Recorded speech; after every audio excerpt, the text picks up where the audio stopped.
Vamos a hablar hoy un ratito de Mozart. Él era de Salzburgo, la ciudad de Salzburgo, que ahora pertenece a Austria, pero en aquel entonces era una ciudad de Baviera. Él siempre se consideró alemán. Era hijo, ustedes saben, de un músico, de un buen músico, Leopoldo. No era genial, pero era bueno. Bueno como tantos en una época en que los grandes músicos aparecían a la vuelta de cada esquina. De manera que, para sobresalir entre tanta cantidad de músicos, no bastaba con ser solamente eficaz. Había que tener algo de genialidad. Bueno, este muchacho Leopoldo, el papá de Mozart, de Wolfgang, era músico y también ayuda de cámara del conde de turno, lo cual era una cosa bastante común también en aquel tiempo. Como a los condes y a los nobles les gustaba tener orquestitas en sus palacios y por ahí no tenían demasiado dinero, traían entonces músicos que pudieran hacer otra cosa. Un tipo, por ejemplo, era bandoneonista y cocinero. El otro tocaba el violín y limpiaba los inodoros. Eran polifuncionales. Bueno, el papá de Wolfgang, era ayuda de cámara del conde. Lo ayudaba a vestirse, por acá, señor conde, acuéstese, tome la bolsa de agua caliente, y tocaba además el clavecín y era un poco violinista. En casa de los Mozart vivía un trompetista, Schattner se llamaba. Y un día lo encontraron al pequeño Amadeus, Wolfgang, escribiendo unas hojas pentagramadas. Y entonces estaba el Schattner y estaba Leopoldo, el papá. Empezaron a burlarse del niño, diciendo, ¿qué estás escribiendo? Escribo un concierto para clavicordio, dijo el pequeño Amadeus. Bueno, Leopoldo dijo, bueno, está bien, lo miró así nomás, dijo, pero debe ser muy difícil de tocar. Bueno, por eso es un concierto, dijo el niño, no lo puede tocar cualquiera. La hermana también era un poco niña prodigio, Marianita, y también tocaba el clavecín. Entonces el papá Leopoldo, que no tenía mucho dinero, los presentaba a ambos como niños prodigios por ahí. Hacían unos números. Por ejemplo, el niño, Amadeus, tocaba cualquier partitura que le dieran a primera vista. Tenía 4 o 5 años. Él le tiraba el tango La Guitarrita, por ejemplo, y el tipo...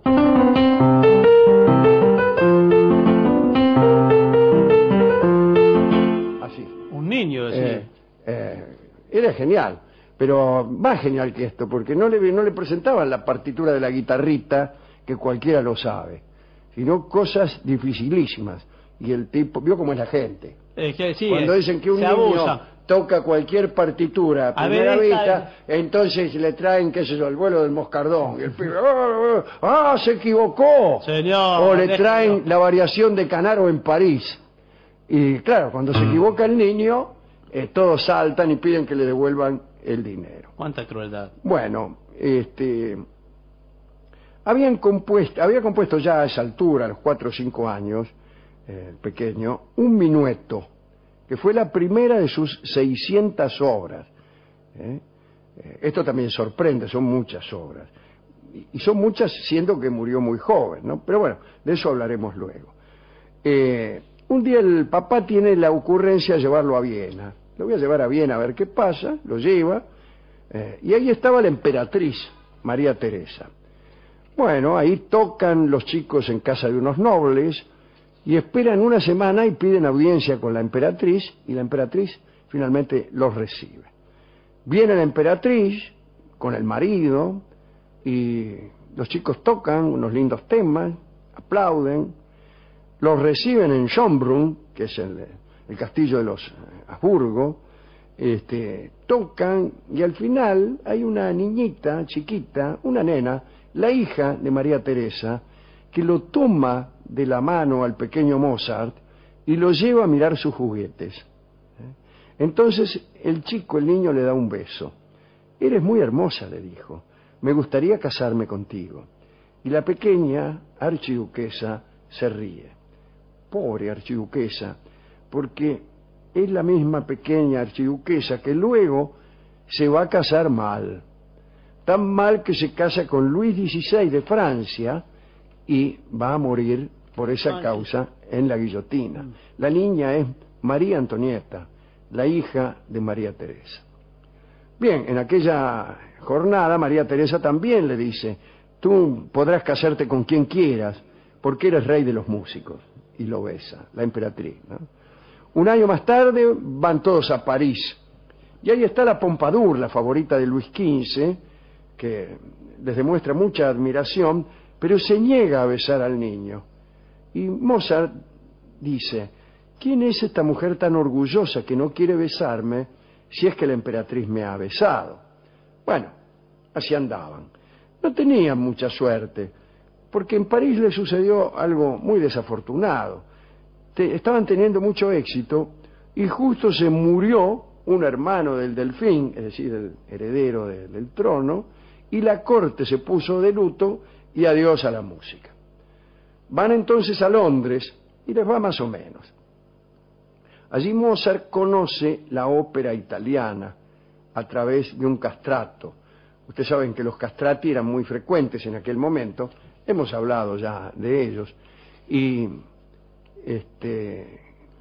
conoció Mozart allí la ópera italiana y conoció también a Juan Christian Bach, que era el hijo de Johann Sebastian.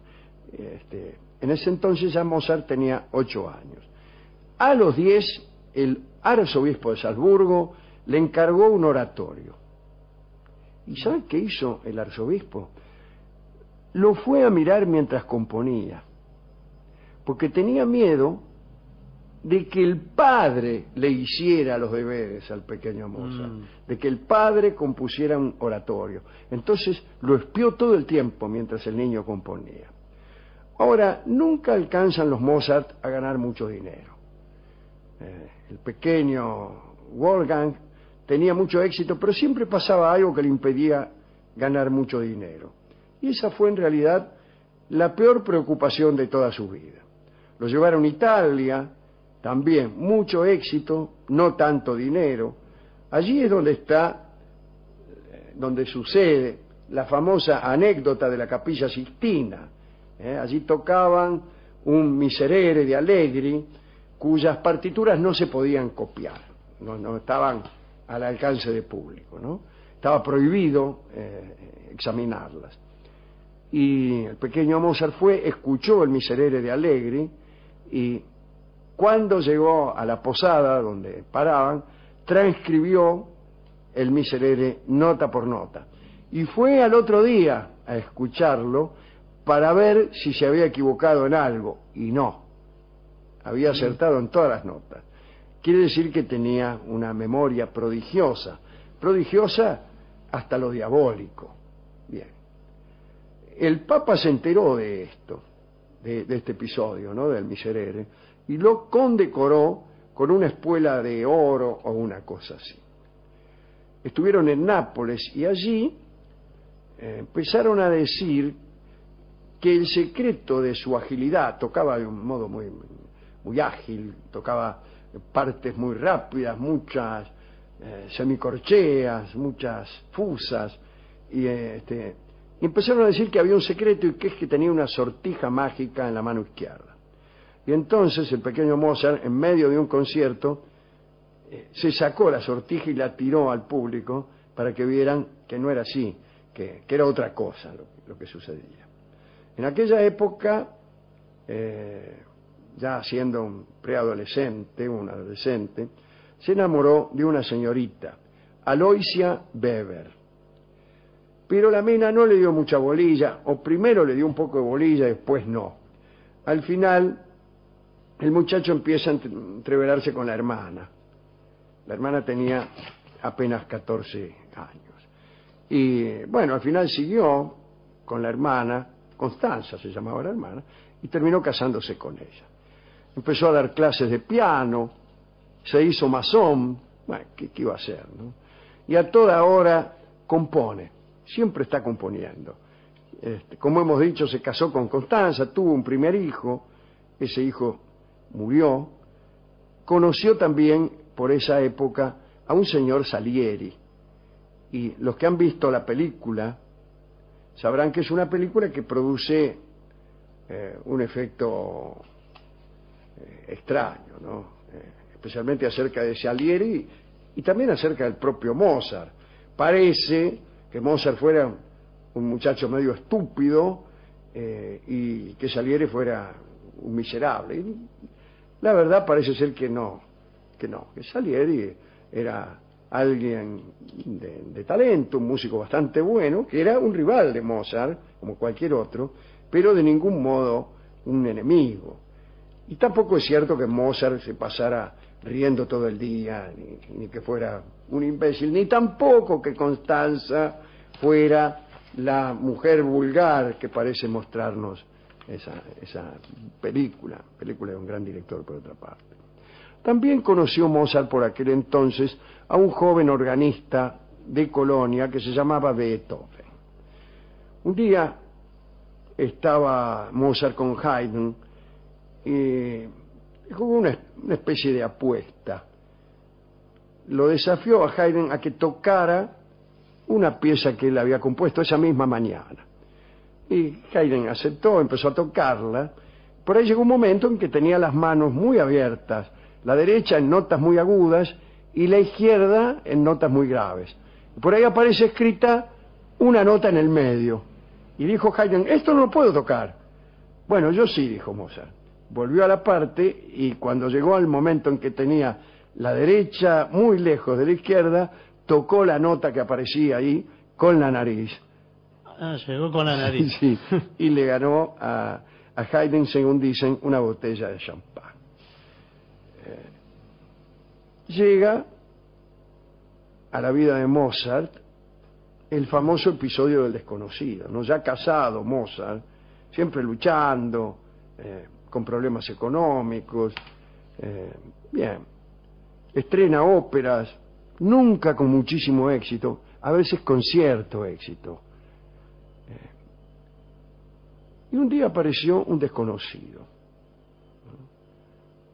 En la película el tipo aparece enmascarado, pero no estaba enmascarado. Bueno, pero tampoco es que no se sepa quién era, pero el que no lo sabía era Mozart. Para Mozart era un desconocido. Y le dicen, bueno, una persona que pidió reserva quiere que usted componga un requiem. Y bueno, el tipo empieza a insistir, ¿no?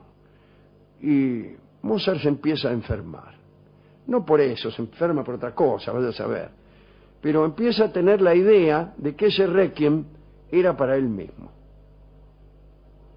Y se siente mal, está enfermo, pero se siente morir. Y lo dice en sus cartas. Sentía que las fuerzas lo abandonaban y que se iba a morir pronto. El desconocido lo visita varias veces, al parecer tiene un aspecto tétrico, y se la pasa apurándolo y apretándolo para que componga el requiem, y al final Mozart, con enorme esfuerzo, consigue terminar el requiem y se muere. Este hombre venía de parte de un conde, Walsegg Stupak, era el mayordomo de ese conde, de Walsegg, que quería hacer pasar esa obra como suya. Esta era la verdad, De manera que no era Salieri, ni venía enmascarado, ni nada por el estilo, este desconocido. Y finalmente, como hemos dicho, muere Mozart, viene el entierro, hay una tempestad enorme, van algunos amigos al entierro, pero durante el trayecto sopla un viento tremendo y todos van desertando, van abandonando el cortejo. Incluso está Salieri y está Constanza, la mujer, que llora y llora. Cuando llega al cementerio no hay nadie, se han ido todos porque el vendaval es tremendo. Dicen que a los 2 o 3 días fue Constanza al cementerio para verlo a Mozart, preguntó por su tumba y nadie supo decirle dónde estaba. Y hasta el día de hoy no se sabe y se sospecha que ha ido a la fosa común. Pero otros dicen otra cosa. Dicen que cuando murió Mozart, la viuda Constanza puso una pensión, la pensión Viuda Mozart.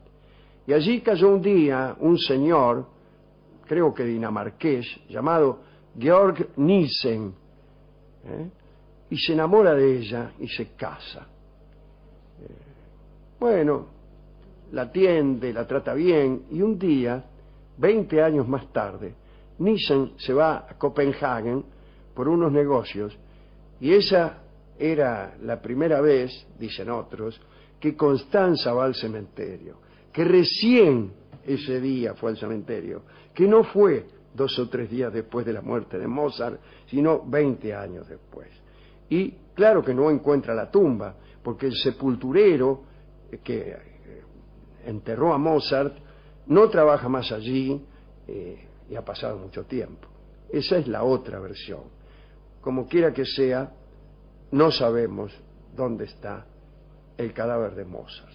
Tenía 35 años cuando murió, 600 obras. Se necesitan muchas vidas para hacer 600 obras, y obras como las de él, que las peores son geniales. ¿A quién podemos dedicar esto? A muchas personas, pero principalmente a aquellos que padecen la soledad de ser geniales. Vamos a escuchar entonces la marcha turca dedicada a las turcas de José Ingenieros.